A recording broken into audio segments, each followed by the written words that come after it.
Good morning all of you. आज की class में आप सभी का स्वागत है।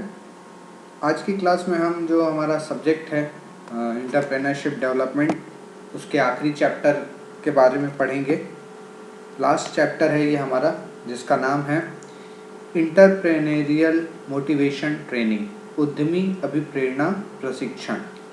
इस चैप्टर में हम मोटिवेशन क्या होता है, अभिप्रेरणा क्या है, किस प्रकार से हम मोटिवेट होते हैं, या कोई व्यापारी या कोई बिजनेसमैन या कोई उद्यमी किस प्रकार से मोटिवेट होता है, साथ ही साथ उसकी रिस्क टेकिंग एबिलिटी कैसी होती है ना, मतलब जोखिम उठाने की क्षमता कैसी है, और क्रिएटिव थिंकिंग, रचनात्मक सोच किस प्रकार से है, उसके बारे में हम इस चैप्टर में पढ़ेंगे।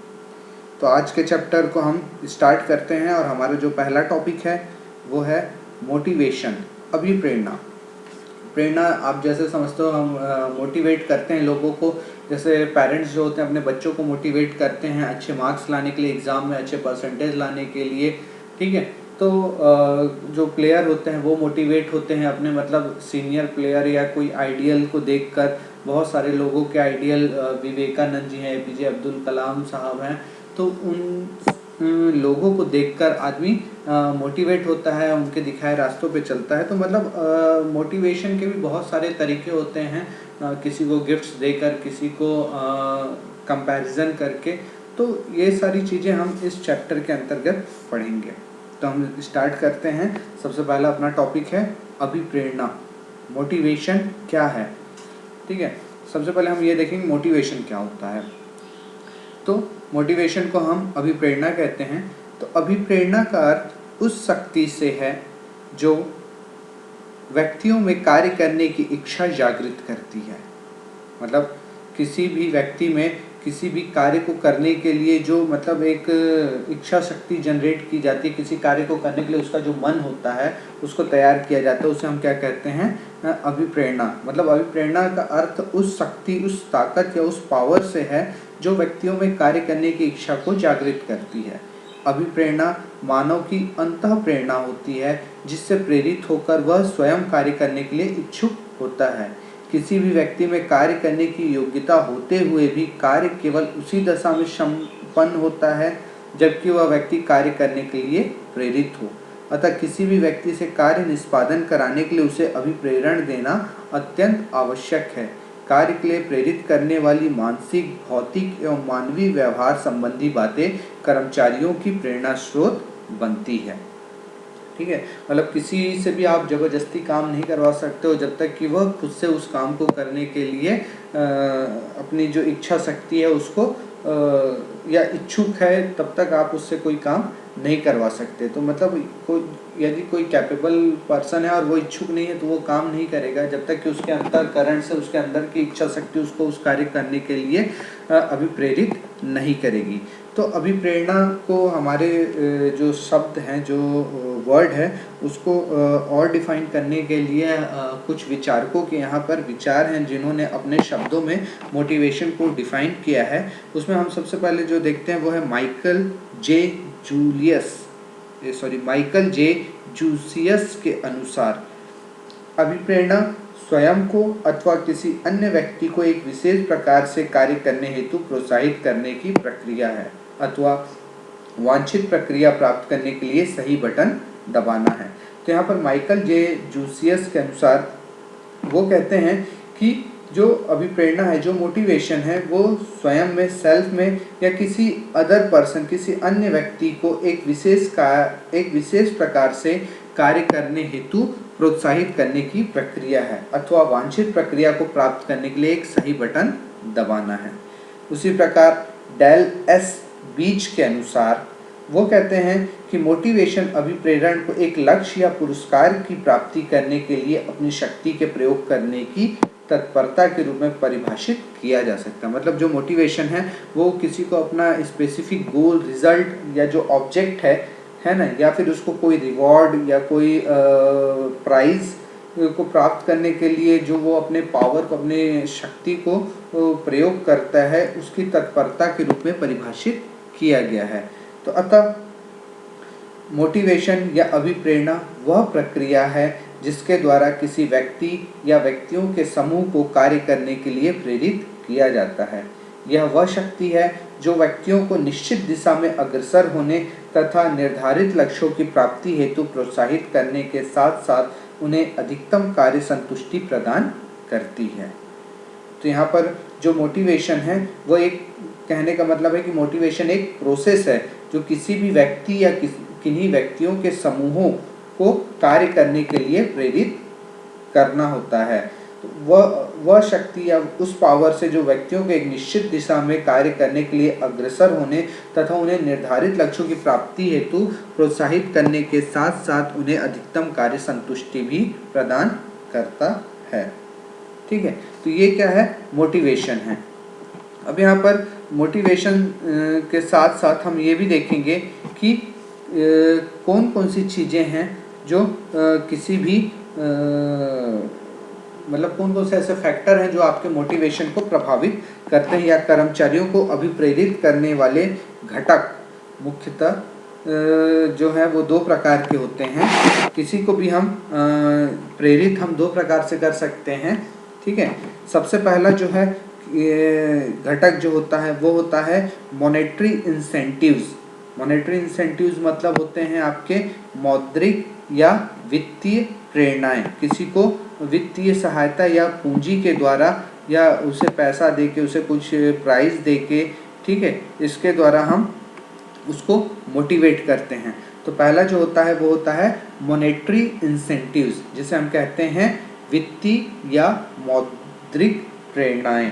तो इसके अंतर्गत वित्तीय प्रेरणाएं या मौद्रिक प्रेरणाएं कर्मचारी को अपने जीवन निर्वाह तथा सम्मान संबंधी आवश्यकताओं को पूरा करने में समर्थ बनाती है। वित्तीय प्रेरणाएं आर्थिक प्रलोभन पर आधारित होती हैं। इसमें कर्मचारियों से कार्य करवाने हेतु उनको प्रत्यक्ष या अप्रत्यक्ष रूप से आर्थिक लाभ का प्रलोभन दिया जाता है। आज के भौतिक युग में जबकि व्यक्ति मेहनत का तत्काल प्रतिफल चाहता है, यह प्रेरणाएं बहुत प्रभावपूर्ण सिद्ध होती हैं। इसे मौद्रिक उत्प्रेरण भी कहते हैं।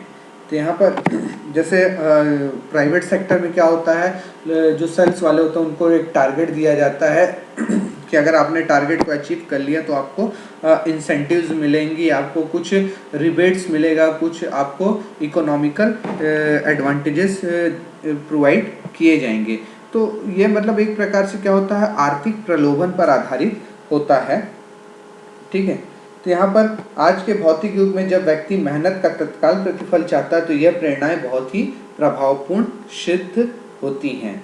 इसे मौद्रिक उत्प्रेरण भी कहते हैं। तो मौद्रिक उत्प्रेरण या मॉनेटरी इंसेंटिव्स को प्रोफेसर मार्शल अपने शब्दों में जो डिफाइन किया उसके अनुसार किसी भी व्यावसायिक क्रिया के लिए सबसे शक्तिशाली प्रेरणादायक घटक वेतन या मजदूरी है, जो कार्य का भौतिक पुरस्कार होता है। धन मनुष्य की विविध प्रकार की आवश्यकताओं की पूर्ति करने में सहायक होते हैं, इसलिए वित्तीय प्रेरणाओं को सर्वाधिक महत्व दिया जाता है। तो यहाँ पे जो प्रोफेसर मार्शल है वो यही कह रहे हैं कि जो किसी भी व्यावसायिक क्रिया में, किसी भी बिजनेस एक्टिविटीज़ में जो सबसे स्ट्रॉन्ग मोटिवेशनल फैक्टर है वो है सैलरी, वेजेस। ये जो है किसी भी मजदूर की जो सैलरी या जो वेजेस है वो उसको कार्य के प्रति जो एक फिजिकल प्राइज होता है, भौतिक पुरस्कार होता है, जो उसकी विविध आवश्यकताओं की पूर्ति करता है। ठीक है, तो प्रमुख वित्तीय प्रेरणाएं जो हैं उनमें हम देखेंगे कि वित्तीय प्रेरणाओं में मुख्यतः कौन कौन सी चीज़ें आती हैं। तो वित्तीय प्रेरणाओं में जो मुख्यतः चीज़ें हैं उसमें सबसे पहला जो है वो है वेतन या मजदूरी। वेतन व मजदूरी, सैलरी एंड वेजेस। तो किसी भी संस्था में कार्यरत श्रमिक व कर्मचारी को उसके कार्य व उसके महत्व को ध्यान में रखकर पर्याप्त मजदूरी व वेतन दिया जाना चाहिए। यदि ऐसा नहीं होता है तो वह मन लगाकर कार्य नहीं करेंगे या अन्यत्र कार्य पर जाने के लिए तत्पर रहेंगे। ठीक है, तो जो सैलरी या वेजेस है, आप देखोगे कि बहुत सारे प्राइवेट सेक्टर में क्या होता है, लोग काम करते रहते हैं और वो अपने सैलरी को बढ़ाने की बात करते हैं। तो अगर उन्हें किसी दूसरे फर्म में उससे ज़्यादा सैलरी पे ऑफर होता है तो वो पुरानी फर्म को छोड़ के नए फर्म को ज्वाइन कर लेते हैं। और यदि आप जो मज़दूर घर पे लगाते हो, अगर आप उनको उचित जो उनकी मजदूरी है अगर आप नहीं दोगे तो वो ढंग से काम भी नहीं करेंगे और हो सकता है अगले दिन वो काम पर ना आए। तो यहाँ पर जो श्रमिक या जो कर्मचारी होते हैं उसके कार्य को महत्व को ध्यान में रखकर पर्याप्त मजदूरी व वेतन दिया जाना चाहिए। यदि ऐसा नहीं होता है तो वह मन लगाकर कार्य नहीं करेंगे, अन्य कार्य पर जाने के लिए तत्पर रहेंगे। दूसरा है कमीशन के रूप में नगद पारिश्रमिक। तो कर्मचारी को संस्था की बिक्री या आय का एक निश्चित प्रतिशत कमीशन के रूप में नगद पारिश्रमिक देना चाहिए। इससे श्रमिक मन लगाकर अधिक कार्य करने हेतु प्रेरित होते हैं।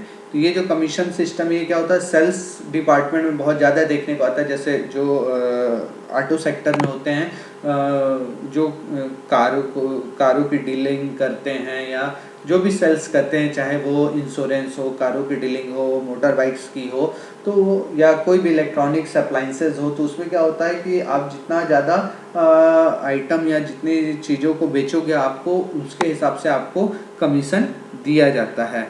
तो ये भी एक क्या होता है, नगद पारिश्रमिक होता है जो कर्मचारी को संस्था के द्वारा दिया जाता है। तीसरा है बोनस।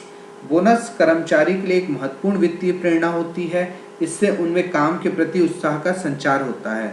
वर्ष में एक निश्चित अवधि के अतिरिक्त आय बोनस के रूप में प्राप्त होना एक पुरस्कार की भांति होता है। क्या होता है, बड़े बड़े प्लांट्स या जो उद्योग होते हैं उनमें मजदूर साल भर काम करते हैं और जो फैक्ट्री या जो मिल हैं उनके एक टारगेट होते हैं। अगर वो उस टारगेट को अचीव कर लेते हैं और उनकी मिल या जो फैक्ट्री है उसका जो फ़ायदा मिलता है तो उस फायदे को बोनस के रूप में कर्मचारियों को बांटने से उनमें क्या होता है, उत्साह की प्राप्ति होती है और वो और मन लगाकर काम करते हैं जिससे कि उस कंपनी का प्रोडक्शन और ज़्यादा हो सके। चौथा होता है लीव इनकेसमेंट, अवकाश का नकदीकरण। तो अवकाश का नकदीकरण कर्मचारियों के अवकाश पर कार्य करने पर उसके बदले उन्हें दिन की अतिरिक्त आय नगद के रूप में प्रदान करना एक महत्वपूर्ण वित्तीय प्रेरणा होती है। इस क्या होता है, जैसे कभी छुट्टी रहती है और उस छुट्टी पर भी लोगों को बुलाया जाता है तो उस छुट्टी के दिन कार्य करने पर उनको जो पर डे के हिसाब से सैलरी उस हिसाब से उनको देने पे भी उनमें क्या होता है, कार्य को करने की इच्छा बनी रहती है कि छुट्टी में भी वो आकर आपके काम कर सकते हैं। जैसे पुलिस डिपार्टमेंट में होता है कि उनको 13 महीने की सैलरी मिलती है क्योंकि वो छुट्टियों पर भी कार्य करते हैं। उसी प्रकार से जो नेक्स्ट है वो है pension gratuity, pension and gratuity. तो सेवानिवृत्ति के समय कर्मचारी को पेंशन, ग्रेच्युटी, भविष्य निधि, बीमा राशि आदि का भुगतान प्रमुख वित्तीय प्रेरणा है। इससे कर्मचारी को भविष्य की चिंता नहीं रहती और वह मन लगाकर कार्य भी करता है। नेक्स्ट है महंगाई भत्ता एवं वेतन वृद्धि, dearness allowances and salary increment.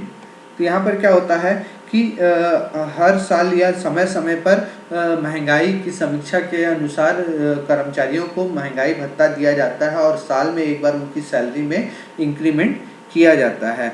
तो सामान्य कीमत स्तर में वृद्धि होने पर महंगाई भत्ता दर में वृद्धि एवं समय समय पर कर्मचारी के वेतन में वृद्धि करनी चाहिए। यह एक प्रमुख वित्तीय प्रेरणा होती है जिससे एम्प्लॉय मन लगाकर काम करता है। इसके अलावा अदर अलाउंसेस हैं, जैसे कोई भी कर्मचारी यदि अपने कर्तव्य पालन के दौरान अतिरिक्त व्यय करता है तो नियोक्ता इसकी पूर्ति अन्य भत्ते के रूप में करते हैं।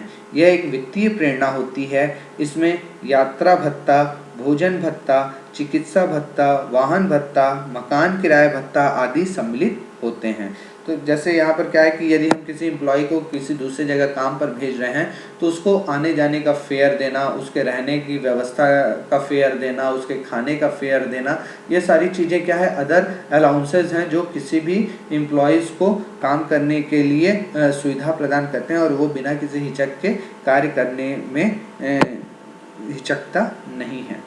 तो ये सभी क्या है, बहुत सारे जो हैं वित्तीय प्रेरणाएं हैं। तो उपयुक्त वित्तीय प्रेरणाओं के अतिरिक्त ओवर टाइम वेतन, समय पर वेतन, लाभांश, विभेदात्मक मजदूरी आदि भी अन्य वित्तीय प्रेरणाएं हैं। तो यहाँ पर जो मॉनेटरी इंसेंटिव्स थे उसके अंतर्गत हमने वेतन व मजदूरी, कमीशन के रूप में नगद पारिश्रमिक, बोनस, अवकाश का नकदीकरण, पेंशन, ग्रेच्युटी आदि, महंगाई भत्ता एवं वेतन वृद्धि और अन्य भत्ते के बारे में देखा। दूसरा जो होता है वो होता है नॉन मॉनेटरी इंसेंटिव्स, जैसे हम कहते हैं गैर वित्तीय या अमौद्रिक प्रेरणाएं। तो इनमें किसी प्रकार से वित्तीय सुविधाओं का या वित्तीय प्रेरणाओं का समावेश नहीं होता है। तो नॉन मॉनेटरी इंसेंटिव्स में जिन प्रेरणाओं का संबंध मुद्रा से नहीं होता वह गैर वित्तीय या अमौद्रिक प्रेरणाएं कहलाती हैं। वास्तव में गैर वित्तीय प्रेरणाएं मानसिक होती हैं, इनसे मनुष्य की आंतरिक भावनाएं संतुष्ट होती हैं। ठीक है, तो यहाँ पे प्रोफेसर डुबिन के अनुसार नॉन मॉनेटरी इंसेंटिव्स में क्या है कि गैर वित्तीय प्रेरणाएं मानसिक पुरस्कार हैं तथा कार्य संगठन में स्थिति की वृद्धि करती हैं। ये प्रेरणाएं कर्मचारियों के मनोबल को बढ़ाने में सहायक होती हैं, जिससे उनकी कार्य क्षमता एवं उत्पादकता में वृद्धि हो जाती है। ठीक है, तो यहाँ पर जो गैर वित्तीय प्रेरणा है वो क्या होता है, एक मानसिक प्रेरणा होती है। इसमें कहीं भी मुद्रा का समावेश नहीं होता है और उनको मानसिक संतुष्टि के आधार पर वो प्रेरणाएं दी जाती हैं। तो यहाँ पर गैर वित्तीय या मौद्रिक प्रेरणाएं जो होती हैं वो मानसिक तौर पर होती हैं, इससे मनुष्य की आंतरिक भावनाएं संतुष्ट होती हैं। तो इस अमौद्रिक या गैर वित्तीय प्रेरणाओं के बारे में डुबिन के अनुसार वो कहते हैं कि गैर वित्तीय प्रेरणाएं मानसिक पुरस्कार हैं तथा कार्य संगठन में स्थिति की वृद्धि करती हैं। ये प्रेरणाएं कर्मचारियों के मनोबल को बढ़ाने में सहायक होती हैं, जिससे उनकी कार्य क्षमता एवं उत्पादकता में वृद्धि हो जाती है। तो यहाँ पे प्रमुख तौर पे जो गैर वित्तीय प्रेरणाएं हैं वह निम्नलिखित हैं। पहला, कार्य सुरक्षा जो है पहला नॉन मॉनेटरी, उसके बारे में अगर हम देखेंगे तो सबसे पहला है वो है कार्य सुरक्षा, जिसे हम कहेंगे वर्क सेफ्टी। तो प्रत्येक कर्मचारी वही मन लगाकर और निष्ठा के साथ कार्य करता है जहां उसे अच्छे वेतन के साथ साथ कार्य सुरक्षा भी प्राप्त हो। वह निश्चित होकर बिना किसी भय के कार्य करता है, जिससे उसकी उत्पादकता बढ़ जाती है। मतलब किसी फैक्ट्री या किसी मिल में जो कर्मचारी काम कर रहा है उसमें कार्य सुरक्षा होनी चाहिए कि मैं यहाँ पर लंबे समय तक कार्य करूँगा, मुझे तुरंत नहीं निकाला जाएगा, मतलब उसके कार्य की सुरक्षा होगी, वर्क सेफ्टी होगी। दूसरा है कार्य संतुष्टि, वर्क सेटिस्फैक्शन।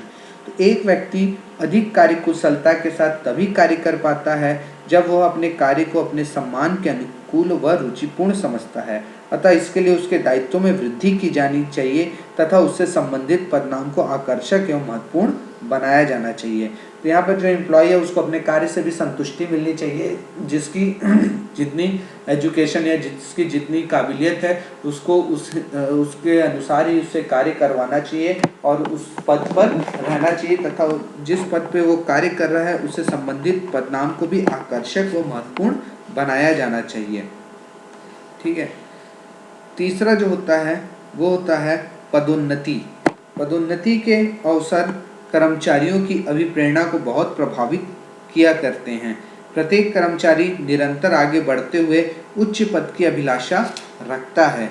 उच्च पद के साथ सामान्यतः उसके वेतन, दायित्व, सुविधाओं आदि में भी वृद्धि हो जाती है। अतः पदोन्नति का आकर्षण व्यक्ति को वर्तमान कार्य पर पूर्ण कुशलता व क्षमता के साथ कार्य करने को प्रेरित करता है। ठीक है, चौथा है कार्य की दशाएं, वर्क कंडीशंस। ठीक है, कार्य दशाएं, कंडीशन ऑफ वर्क। तो कार्य की अच्छी दशाएं व्यक्ति के मनोबल में वृद्धि करती हैं तथा वह अधिक कार्य करने के लिए प्रेरित होता है। अच्छी कार्य दशाओं में सामान्यतः कार्य करने का अच्छा वातावरण, स्वच्छता, पर्यवेक्षक का सहयोगात्मक व्यवहार, कार्य का निष्पक्ष आवंटन, व्यक्ति के गुणों का आदर आदि को सम्मिलित किया जाता है। इसके अलावा जो है वह है सहभागिता, कॉपरेशन। तो यहाँ पे सहभागिता जो है वो उपक्रम के सभी कार्यों में कर्मचारियों का सहयोग प्राप्त करना सहभागिता कहलाता है। यह विचार प्रजातंत्र के सिद्धांतों के अनुकूल है। सहभागिता के अंतर्गत कर्मचारी और प्रबंध संबंधी निर्णय लिए जाते हैं। कर्मचारियों के निर्णयों या प्रबंध में इस प्रकार की सहभागिता कर्मचारियों को आत्मसंतुष्टि प्रदान करती है। उनमें यह भाव जागृत होता है कि उपक्रम में उनके परामर्श का भी महत्व है, अतः वह उपक्रम के काम को अपना काम समझकर पूरे मनोयोग से करने के लिए प्रेरित होते हैं। तो इस प्रकार से हमने देखा कि अमौद्रिक या गैर वित्तीय जो प्रेरणाएं होती हैं वो मुख्य 5 प्रकार से होती हैं। पहला, कार्य की सुरक्षा, कार्य की संतुष्टि, पदोन्नति, कार्य की दशाएं और सहभागिता। तो यहाँ पर जो मोटिवेशन है वो 2 प्रकार से की जाती हैं, वित्तीय प्रेरणाओं के द्वारा और गैर वित्तीय प्रेरणाओं के द्वारा। आज के लिए हमारी क्लास में इतना ही। होप सो आपको आज की क्लास समझ में आई होगी। यदि आपको किसी प्रकार का डाउट है तो आप मुझे पर्सनली व्हाट्सएप पे या पूछ सकते हैं। आज के लिए इतना ही। Thank you so much.